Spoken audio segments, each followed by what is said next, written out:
Binigyang diin ng National Task Force to End Local Communist Armed Conflict na seryoso ang pamahalaan na tapusin ang insurhensya sa bansa at makamit ang tunay na kapayapaan lalo na sa mga liblib na lugar. Ang pahayag na ito ng NTF-ELCAC ay matapos na masawi sa engkwentro ang isang top NPA leader na nag-ooperate sa Caraga Region. Si Almar Forzuelo magpabalita.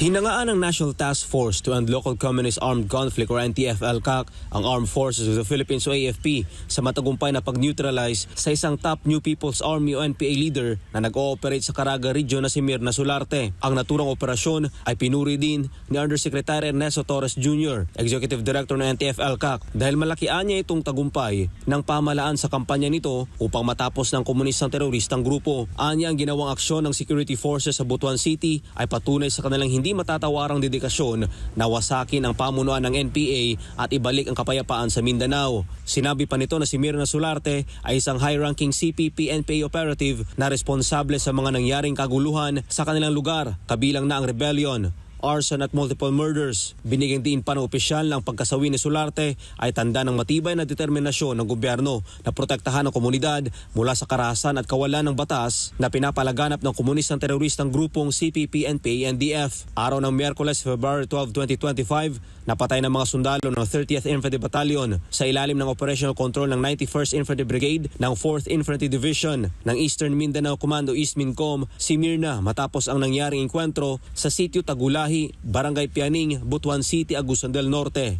Para sa Diyos sa Pilipinas, kumahal, Almar Forzuelo, SMNI News.